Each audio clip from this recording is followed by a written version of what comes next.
D'après une multitude de récits venant de plusieurs régions du monde, il semblerait qu'une civilisation peuplée de géants aurait dominé la Terre dans les temps très anciens. Anéantis à la suite d'un cataclysme, les quelques géants survivants furent massacrés par les humains, mais ont tout de même laissé la trace de leur existence dans des récits mythologiques. Depuis une centaine d'années, des prospecteurs, mineurs et archéologues auraient découvert des squelettes d'humains d'une taille gigantesque, et cela un peu partout dans le monde. Des restes humains de géants auraient été trouvés dans pratiquement chaque région du globe, hein. En Tunisie, en Pennsylvanie, à Glen Rose, au Texas, à Gargayan aux Philippines, en Syrie, au Maroc, en Australie, et tout au long de la chaîne de montagnes d'Urbassa en Espagne. L'exemple peut-être le plus populaire et scientifiquement reconnu est le géant de Java, trouvé au sud de la Chine.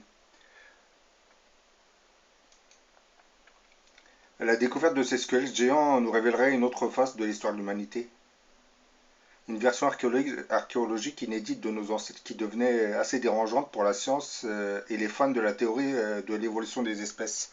Là, par exemple, sur la vidéo, vous voyez la découverte d'un crâne humain. Regardez la taille du crâne et celui de l'homme qui est à côté. C'était vraiment une race de géants incroyable.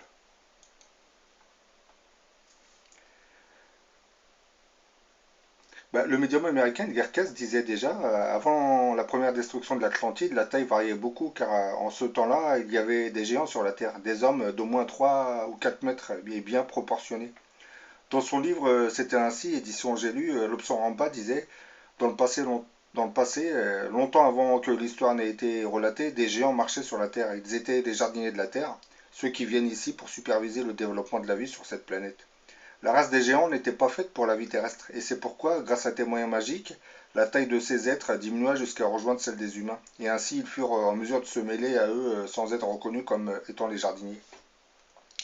Des récits qui évoquent l'existence de géants semblent avoir marqué l'histoire ancestrale de beaucoup de pays.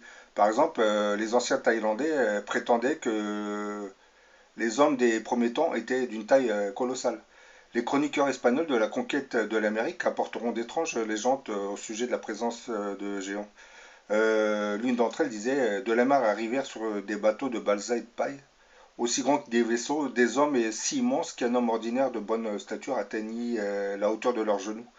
Comme ils n'avaient pas de femmes et que les indigènes ne voulaient pas d'eux à cause de leur taille, ils pratiquaient la sodomie entre eux, sans honte ni crainte de Dieu. Les Indiens affirmaient que Dieu leur infligeait une punition appropriée à l'énormité de leurs crimes. Alors qu'ils étaient ensemble, s'adonnant à leurs pratiques homosexuelles, un terrible feu descendit du ciel avec un énorme bruit. Il en surgit un ange resplendissant, une épée acérée et brillante à la main. D'un seul coup, il les tua tous et le feu les consuma. Nous retrouvons encore une fois la suppression de la race géante par une intervention divine, hein, suite à une conduite jugée répréhensible. Et dans beaucoup de récits, il semble que ces géants auraient été détruits par une main divine. De ce côté, la Bible a évoqué dans le chapitre 3 de Baruch l'existence de géants. Selon la Bible, l'humanité aurait commencé par une race gigantesque extrêmement développée intellectuellement. Dieu, en raison de leur mauvaise conduite, causa leur extermination et les remplaça par les hommes actuels. Baruch décrivait une civilisation mondiale très ancienne mais ne donnait aucune indication sur le pays de ces premiers géants civilisés. La Bible évoque à plusieurs reprises l'existence de ces géants. Quand les enfants d'Israël ont envoyé des espions dans la terre de Canaan, c'est-à-dire Israël aujourd'hui, pour se préparer à envahir cette terre, ils étaient consternés de trouver des géants qui demeuraient encore sur cette terre. Consternés, ils ont donné à Moïse et au peuple un état effrayant de la situation qui les attendait. Genèse chapitre 6, verset 4. À cette époque-là, il y avait des géants sur la terre. Nombre chapitre 13, verset 33. Nous y avons même vu des géants, des descendants d'Anak, de cette race de géants. À côté d'eux, nous avions l'impression d'être comme des sauterelles, et c'est bien l'effet que nous leur faisions. Deutérium, chapitre 1, verset 28. Où veux-tu que nous allions Nos compatriotes nous ont démoralisés en disant c'est un peuple plus grand et plus fort que nous. Leurs villes sont immenses et leurs remparts atteignent le ciel. Nous avons même vu là-bas des descendants d'Anak. Deutérium, chapitre 3, verset 11. Og, roi de Bazan, était le seul survivant des Réphaïm, race de géants en voie d'extinction au moment de la conquête de Canaan. Son lit, un lit en fer qui se trouve toujours dans la ville ammonite de Rabat, faisait plus de 4 mètres de long et près de 2 mètres de large. Deutérium chapitre 9, verset 2. Ce sont des peuples puissants, des géants de la race des Anakim. Tu les connais et tu as entendu dire qui peut résister aux descendants d'Anak. Bah, les Anak, c'était une race de géants qui peuplait cette région.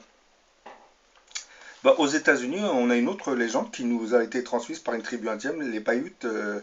Celle-ci évoquerait aussi l'existence d'une race de géants qui mangeait des hommes. Les Paiutes, c'est un groupe d'Indiens qui habitaient les régions du Nevada, de l'Utah et de l'Arizona. Ils raconteront aux premiers immigrants blancs que leurs ancêtres avaient dû se battre dans le passé contre de féroces géants de race blanche à la chevelure rouge qui vivaient sur les mêmes territoires. Les Paiutes nommaient ces géants Siteka, ce qui signifie les mangeurs de tulle. La tulle, c'était une plante aquatique fibreuse que les géants récoltaient à partir des radeaux qu'ils utilisaient pour se déplacer sur les rivières et principalement sur le lac Laotan. Selon les Paiutes, les géants aux cheveux rouges mesuraient plus de 3 mètres de haut et ne pouvaient être approchés. Ils chassaient les Paiutes et mangeaient ceux qu'ils capturaient. Ainsi, les différentes tribus Paiutes s'unirent pour les combattre et les chasser à leur tour. Bon, maintenant, je vais vous évoquer la découverte de squelettes de géants. Bon, on en trouve, comme je l'ai expliqué, un peu partout sur la planète.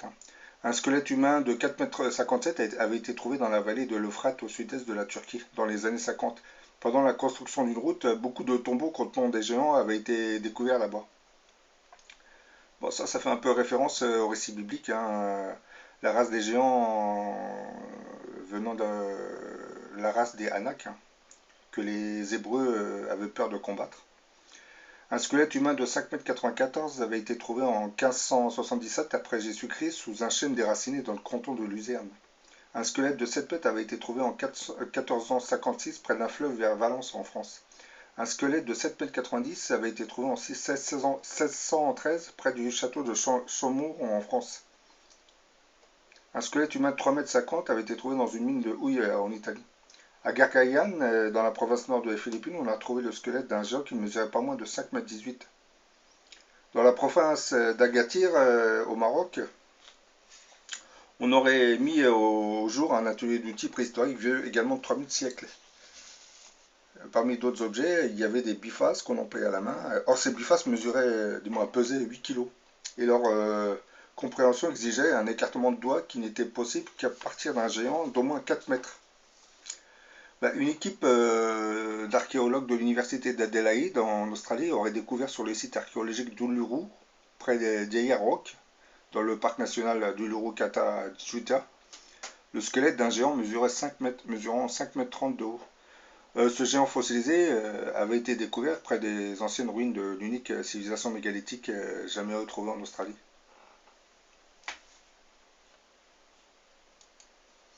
Et là, quand un géant découvert dans le comté d'Antrim en Irlande, plus haut que le wagon sur lequel il est appuyé, cet homme monstrueux passe pour avoir été déterré par M. Dillard, qui prospectait pour trouver du minerai de fer dans le comté d'Antrim. C'est un peu ce que vous voyez dans la vidéo. Vous voyez, on a mis le cercueil et le corps à l'intérieur. Il est aussi grand que le wagon d'un train. C'est impressionnant. Le géant du musée de Vous avez le géant du musée Jungfrau, musée de la Vierge, d'Interlaken en Suisse, mesurait 7,50 m. Pour comparaison, la photo du géant Robert Wadlow qui mesurait 2,72 m. Regardez, il y a une comparaison. On a mis la photo du géant qui mesurait 2,72 m avec le squelette qui a été retrouvé. Regardez la taille, la différence. Ce squelette mesurait 7,50 m.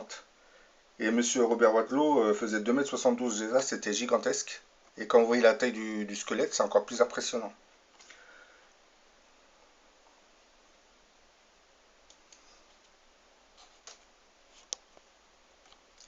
Et d'après un certain Marius Boarian, ancien pilote des forces armées, des forces aériennes australiennes, des géants existeraient toujours aujourd'hui sur les îles Salomon. Mais ça, je vais vous en parler dans une autre vidéo.